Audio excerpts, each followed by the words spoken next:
Spotted, Kim at Paulo na mataang muling magkasama sa gym.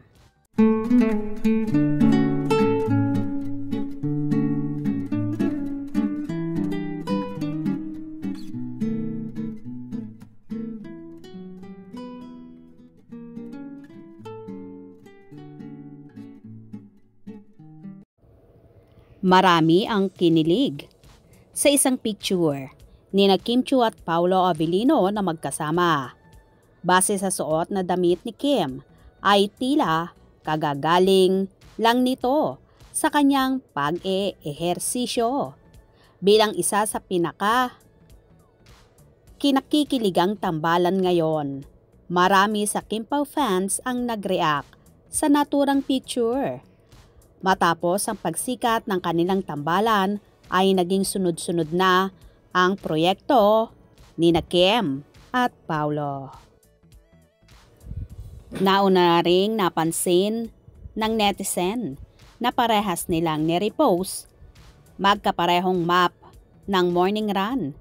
Kilala si Kim bilang mahilig mag-ehersisyo sa pamamagitan ng pagtakbo.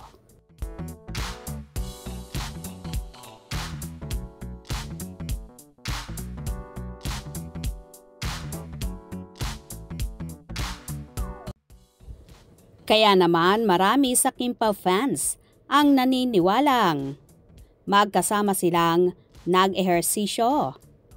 Kinagiliwan ng maraming fans ng Kim Pao ang nasabing larawan na nagpapakita ng magandang samahan ng dalawa. Katatapos lang ng kanilang seryeng What's Wrong with Secretary Kim at ilang out of town at shows abroad ang kanilang dinaluhang magkasama. Matapos ang sunod-sunod na proyekto ng kanilang tambalan, patuloy na pinag-uusapan ang kanilang chemistry at tagumpay sa industriya ng showbiz. Si Kim Chiu ay isang kilalang artista at personalidad sa industriya ng showbiz sa Pilipinas. Isinilang siya noong April 19, 1990 sa Tacloban City, Leyte, Philippines.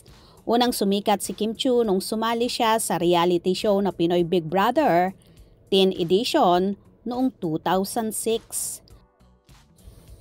Sa post ni Kim, ibinahagi niya ang saloobin na nakabalik na siya sa pagtatrabaho matapos mahigit 1 linggo.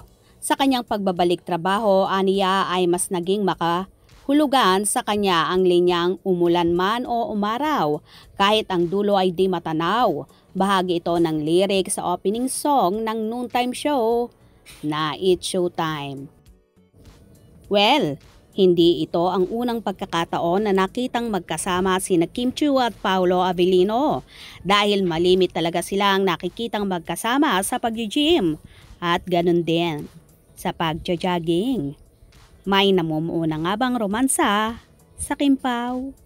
Kaya naman tumutok at wag na wag pahuhuli sa mga maiinit na kaganapan.